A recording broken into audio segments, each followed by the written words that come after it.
So chemistry, this is the answers video to day 92 in the it's in the kinetics unit, and it deals with collisions. Okay, so first we do a review of the three different types of integrated rate graphs. And so a zeroth order means that the concentration doesn't matter. The rate stays the same, and rate is designated by the negative of the slope.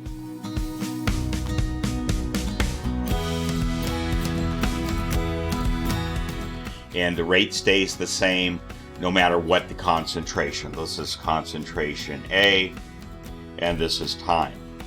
Okay, so you don't need to write the linearized, that is the linearized. First order, the curve looks something like this.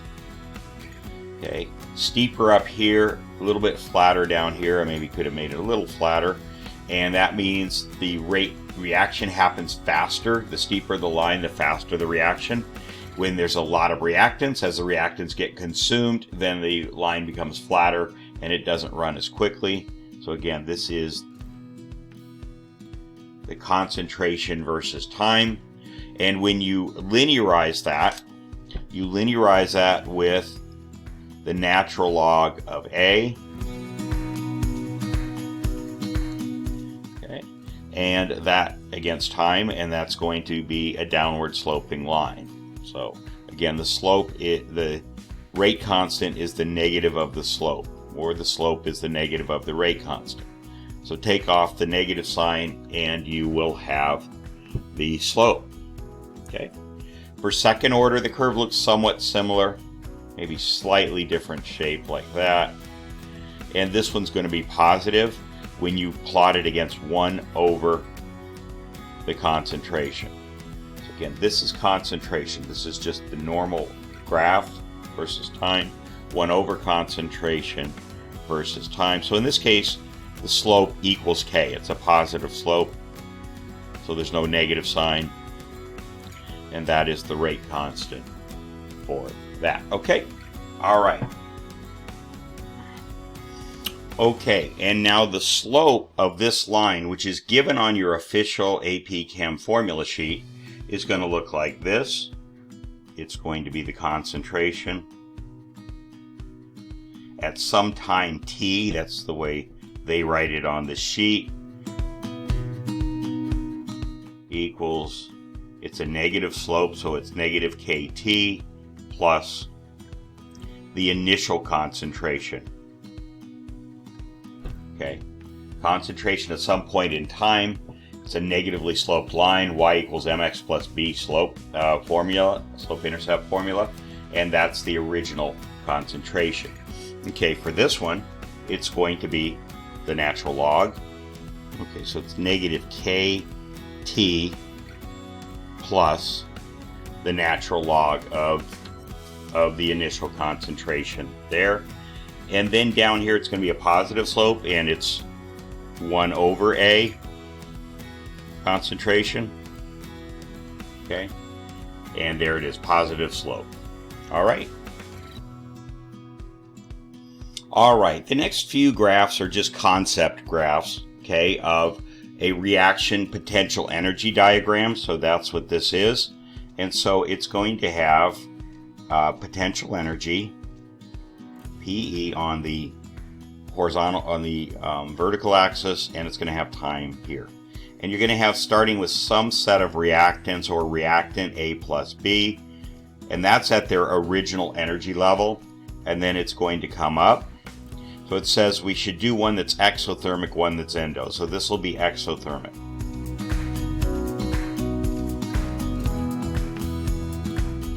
And all reactions, you have to put energy in first. That doesn't make it endothermic. You have to put it in it first. It has to get over this hill. And then if it's exothermic, it lets off more energy than it started with. Okay, so this is going to be product C plus D. Okay.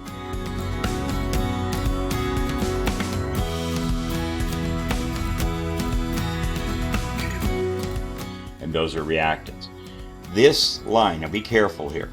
This difference right here between where the reactant started and where the hill they have to get over, is called the activation energy, and it's abbreviated E sub A.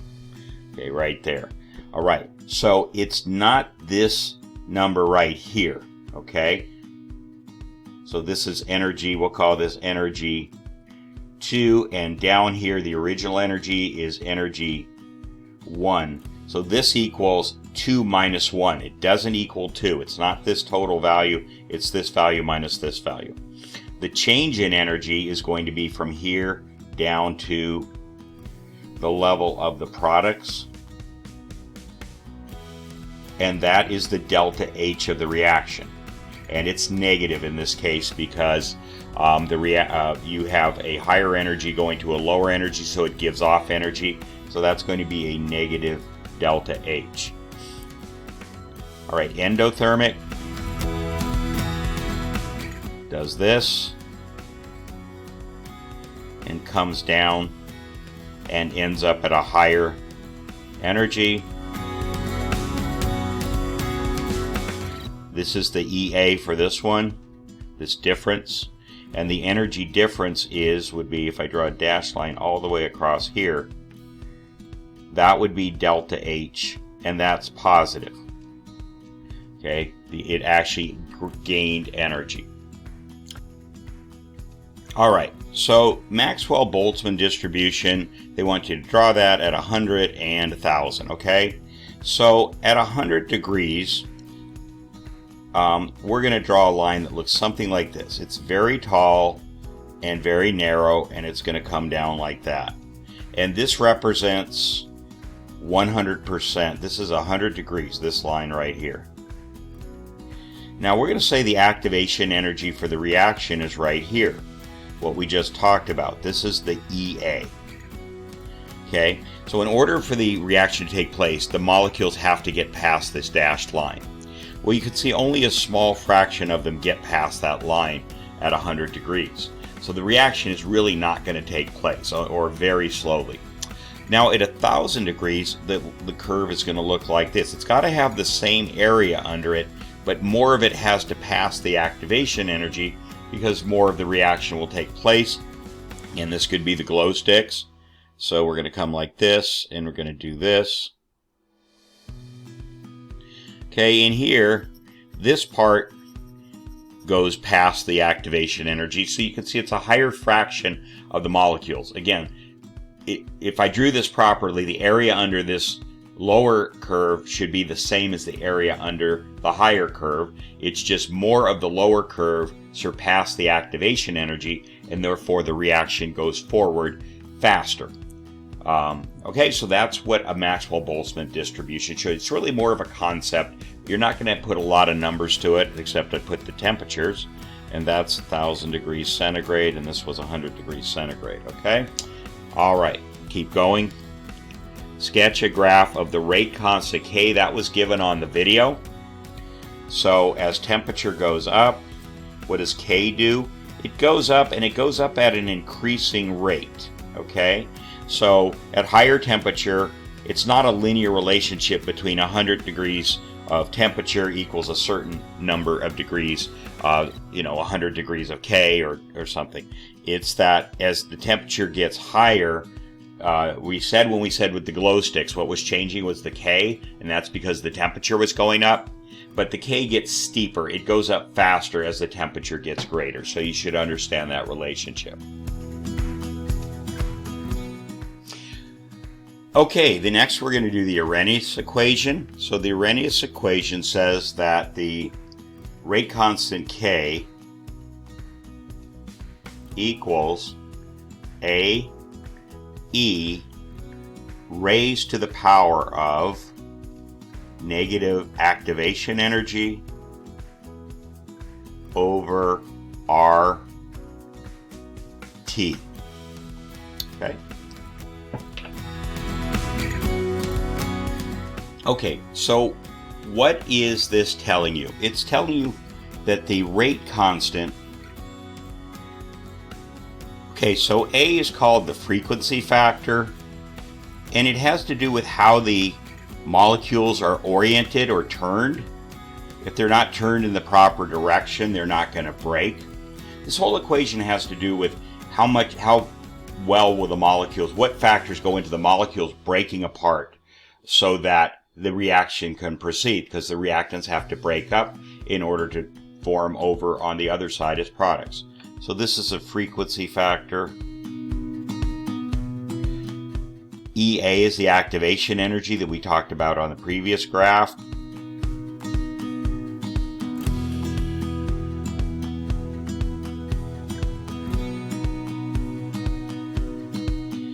R is the gas constant, and it's the one that uses joules, 8.31 joules on the top, not liter atmospheres, over moles Kelvin. I know it's a lot to digest, but don't worry, you're not expected to have this memorized. And finally, T is the temperature, and it must be in Kelvin.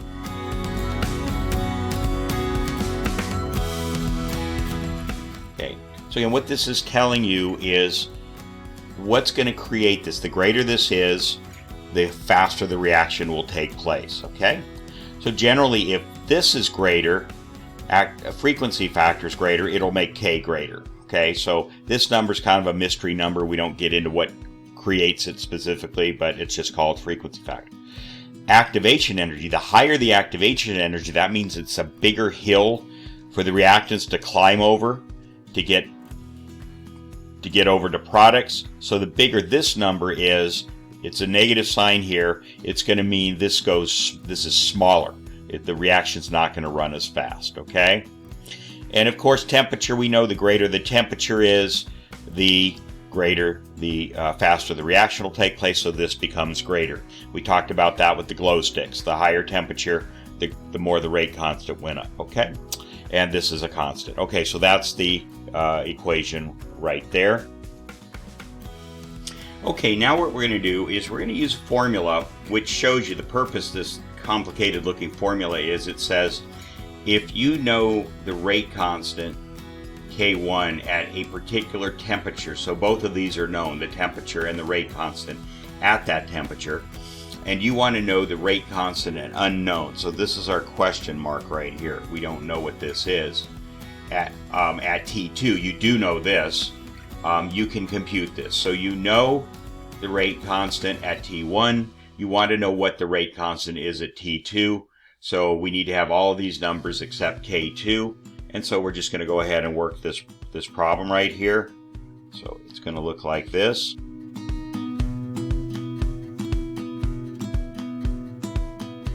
Okay, so there you see all the substitutions. Depending on how good you are with a calculator would depend on how you should approach this. I would be careful about putting all of this in at one time, but I'm going to do it just to show you. You may want to just do this, write it down, do this, write it down, then subtract them.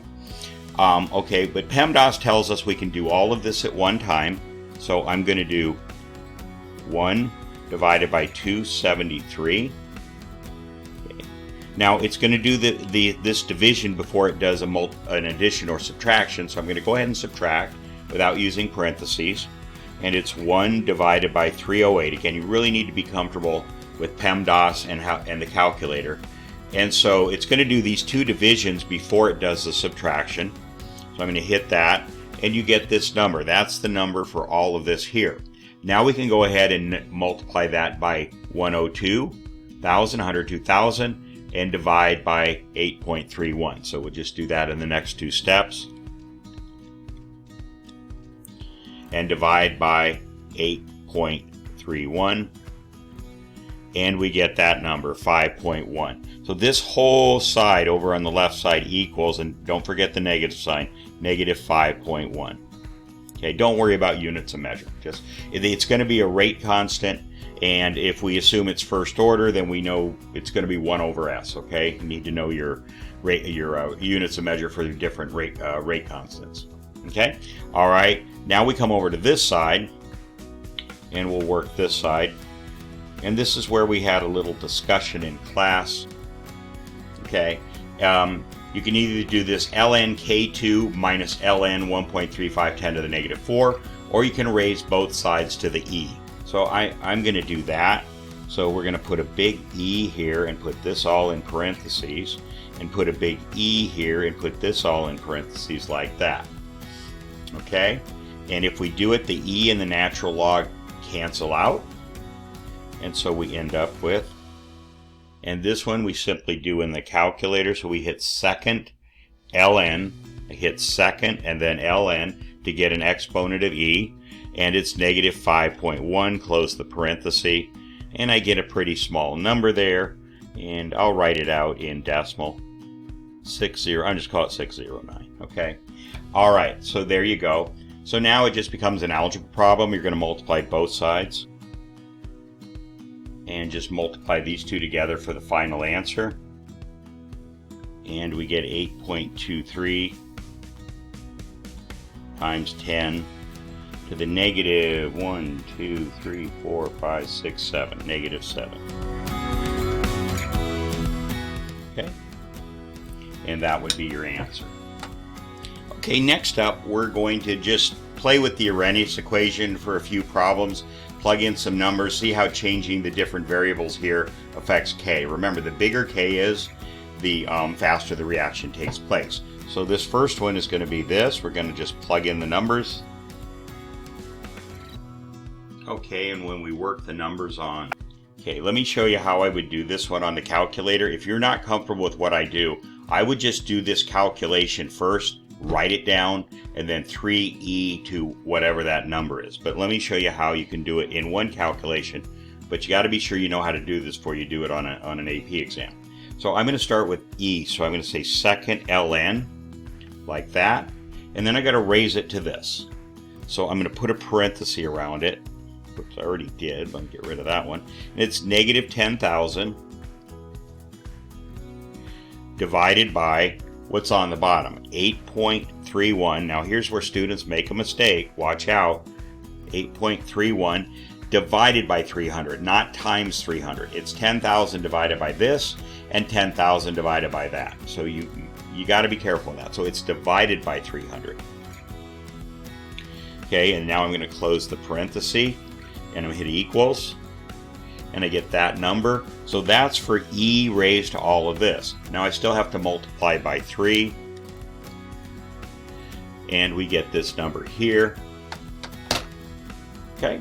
So now we're going to go and we're going to try changing one of the variables here. So I'm going to come over here. And what we're going to change first is the temperature. It was 300. We're now going to make it 100. Show you the calculation again.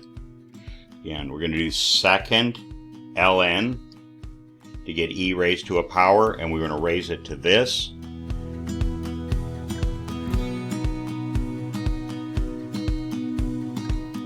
Divided by 8.31 divided by 100.